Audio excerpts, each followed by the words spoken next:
Russia Ukraine യുദ്ധം അവസാനിപ്പിക്കാൻ തിരക്കിട്ട ചർച്ചകൾ പുരോഗമിക്കുന്നതിനിടെ റഷ്യൻ തലസ്ഥാനമായ മോസ്കോയെ ലക്ഷ്യമിട്ട് ഡ്രോൺ ആക്രമണം. ഇന്നലെയാണ് മോസ്കോ ഉൾപ്പെടെയുള്ള മേഖലകളെ ലക്ഷ്യമിട്ട് ഡ്രോൺ ആക്രമണം ഉണ്ടായത്.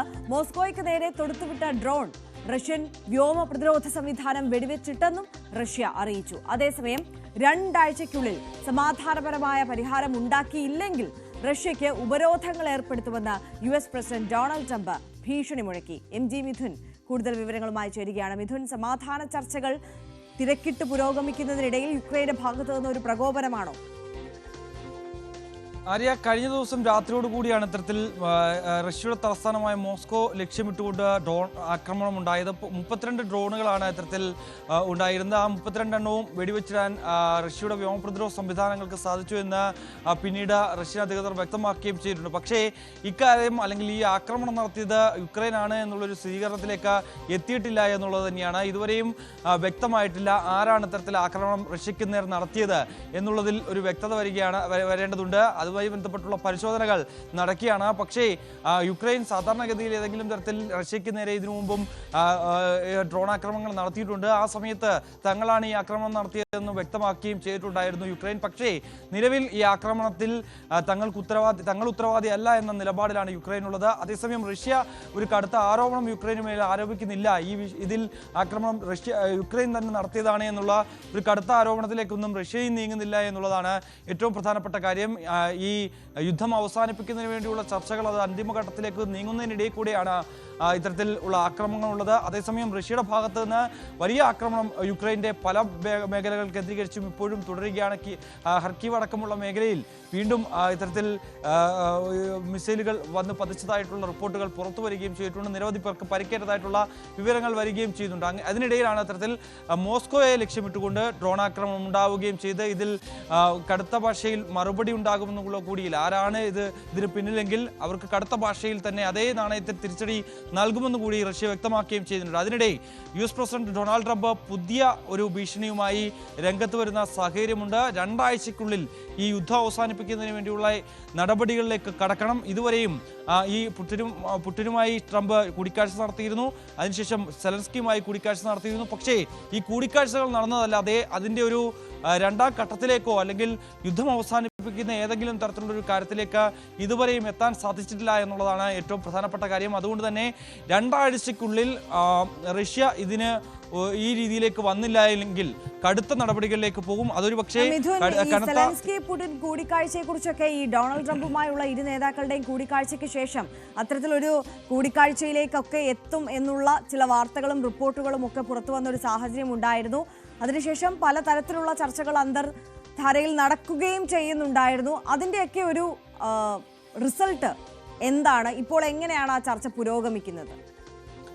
ആര്യ, നിലവിലെ സാഹചര്യത്തിൽ ഈ ത്രികക്ഷി യോഗം അല്ലെങ്കിൽ അത്തരത്തിലൊരു ഉച്ചകോടി നടത്തുന്നതുമായി ബന്ധപ്പെട്ട ധാരണയായിട്ടുണ്ടെന്നുള്ളതല്ലാതെ അത് എവിടെ വെച്ച് നടത്തും അല്ലെങ്കിൽ അതിൻ്റെ ഒരു രീതിയിലുള്ള മാനദണ്ഡങ്ങൾ ചൂണ്ടിക്കാണിച്ചുകൊണ്ടുള്ള ഒരു പ്രക്രിയ തയ്യാറാക്കാൻ ഇതുവരെയും ആയിട്ടില്ല എന്നുള്ളത് തന്നെയാണ്. അതിൽ ഏറ്റവും പ്രധാനപ്പെട്ടത് ഈ മോസ്കോയിൽ വെച്ച് ചർച്ച നടത്തണമെന്ന് പുടിൻ ആവശ്യപ്പെട്ടിട്ടുണ്ടായിരുന്നു. ഈ സ്ഥലം, അതായത് എവിടെയാണ് ഈ കൂടിക്കാഴ്ചയ്ക്ക് വേദിയായി വരേണ്ടത്, അതിനെ ചൊല്ലി ചില തർക്കങ്ങൾ ഈ ഒരു ഘട്ടത്തിൽ ഇപ്പോഴും നിലനിൽക്കുന്നുണ്ട് എന്നുള്ളത് തന്നെയാണ്. അതായത് തങ്ങളെ കഴിഞ്ഞ 2.5-3 വർഷക്കാലമായി ആക്രമിച്ചുകൊണ്ടിരിക്കുന്ന ഒരു രാജ്യത്തിന്റെ തലസ്ഥാനത്തേക്ക് പോയി ചർച്ച നടത്താനാകില്ല എന്ന കടുത്ത നിലപാട് യുക്രൈൻ പ്രസിഡന്റ് സ്വീകരിക്കുന്നുണ്ട്. അതേസമയം ഹംഗറിയിൽ ഈ മധ്യസ്ഥ ചർച്ചകൾക്ക് വേദി ഒരുക്കാമെന്നുള്ളൊരു നിർദ്ദേശമാണ് US പ്രസിഡന്റ് ഡൊണാൾഡ് ട്രംപ് മുന്നോട്ട് വെച്ചിട്ടുള്ളത്. പക്ഷേ അതിനൊന്നും ഒരു അനുകൂല നിലപാട് റഷ്യയുടെ ഭാഗത്തുനിന്ന് ഇതുവരെ വന്നിട്ടില്ല എന്നുള്ളതാണ് ഏറ്റവും പ്രധാനം.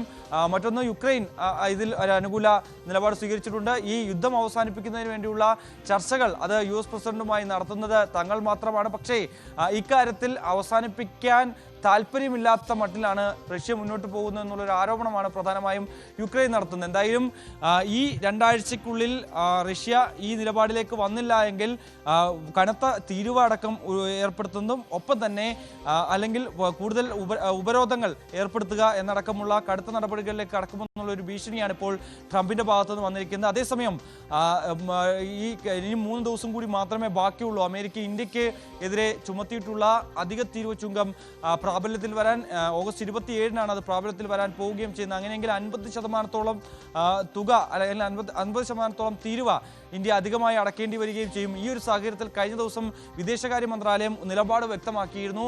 അമേരിക്കൻ പ്രസിഡന്റ് ഡൊണാൾഡ് ട്രംപ് ഒരു ഏകാധിപതി പോലെയാണ് പെരുമാറുന്നത്. അവർക്ക് എന്തും ചെയ്യാം, പക്ഷേ മറ്റ് രാജ്യങ്ങൾ ഒരു നടപടി സ്വീകരിച്ചാൽ അല്ലെങ്കിൽ അവരുടെ വ്യാപാരവുമായി ബന്ധപ്പെട്ട് എന്ത് നടപടി സ്വീകരിച്ചാലും അത് തെറ്റാണ് എന്ന് വ്യാഖ്യാനിക്കുന്ന തരത്തിലുള്ള നിലപാടാണ് അമേരിക്കൻ പ്രസിഡന്റ് സ്വീകരിക്കുന്നത്. ഒപ്പം തന്നെ ഒരു പ്രധാനപ്പെട്ട ആരോപണം, റഷ്യയിൽ നിന്ന് കുറഞ്ഞ വിലയ്ക്ക് എണ്ണ വാങ്ങി അത് ശുദ്ധീകരിച്ച് മറ്റ് രാജ്യങ്ങൾക്ക് കൂടുതൽ വിലയ്ക്ക് മറിച്ചു വിൽക്കുന്നു ഇന്ത്യ എന്നുള്ള ഒരു കടുത്ത ആരോപണം അമേരിക്കൻ പ്രസിഡന്റ് ഭാഗത്തുനിന്നും ഉണ്ടായിരുന്നു. അതിനും കൃത്യമായ വിശദീകരണവും കൃത്യമായ മറുപടിയും എസ് ജയശങ്കർ നൽകുന്നുണ്ട് എന്നുള്ളത് തന്നെയാണ്. അതായത് ഈ യുക്രൈൻ യുദ്ധം അവസാനിപ്പിക്കുന്നതിന് വേണ്ടി ഒരു തരത്തിലും ഈ എണ്ണ വാങ്ങുന്നത് നിർത്തില്ല. അതേസമയം തങ്ങൾ ഈ ശുദ്ധീകരിച്ച് മറ്റ് രാജ്യങ്ങൾക്ക് മറച്ചു വിൽക്കുന്നു എന്ന് പറയുന്ന ആരോപണത്തിൽ ഞങ്ങൾ ആരെയും നിർബന്ധിക്കുന്നില്ല. തങ്ങൾ തയ്യാറാക്കുന്ന എണ്ണ വാങ്ങിക്കണമെന്ന്, അത് ആർക്കെങ്കിലും വാങ്ങിക്കാതിരിക്കാം, വാങ്ങിക്കുകയും ചെയ്യാം. അതിലൊന്നും തന്നെ ഞങ്ങൾ ഒരു തരത്തിലുമുള്ള ഇടപെടൽ നടത്തില്ല. പക്ഷേ US-ഉം മറ്റ് യൂറോപ്യൻ രാജ്യങ്ങളും സമാനമായ രീതിയിലുള്ള വ്യാപാരങ്ങൾ നടക്കുന്നുണ്ട്. ഈ ഘട്ടത്തിൽ അങ്ങനെ അവർക്ക് ചെയ്യാമെങ്കിൽ എന്തുകൊണ്ട് തങ്ങൾക്ക് ചെയ്യാൻ കഴിയില്ല? തങ്ങളുടെ രാജ്യത്തിന് മേലുള്ള പരമാധികാരത്തിന് മേൽ കടന്നു കയറാൻ മറ്റൊരു രാജ്യത്തെ അനുവദിക്കില്ല എന്ന നിലപാട് ഒരിക്കൽ കൂടി ഇന്ത്യ വ്യക്തമാക്കുകയും ചെയ്യുന്നുണ്ട്.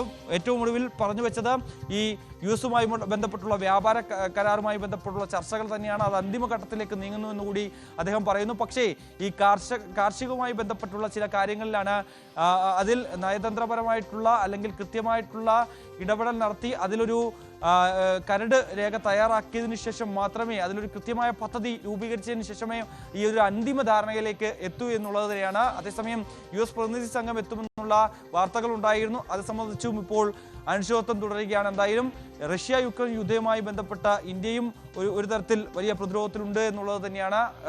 ഈ അമേരിക്കൻ പ്രസിഡന്റ് ഇതുമായി ബന്ധപ്പെട്ട് ഏർപ്പെടുത്തിയിട്ടുള്ള ഈ അധിക തീരുവ ചുങ്കം അത് 2 ദിവസത്തിനുള്ളിൽ പ്രാബല്യത്തിൽ വരുന്ന ഒരു ആശങ്ക, അതെങ്ങനെ ഇന്ത്യ മറികടക്കുമെന്നുള്ളതാണ്. അതിനിടെ യുദ്ധം അവസാനിപ്പിക്കാൻ വേണ്ടിയുള്ള ഇടപെടലും അതിശക്തമായി തന്നെ നടക്കുന്നുണ്ട്. ആര്യ, MG മിഥുനാണ് വിശദാംശങ്ങളുമായി ചേർന്നത്.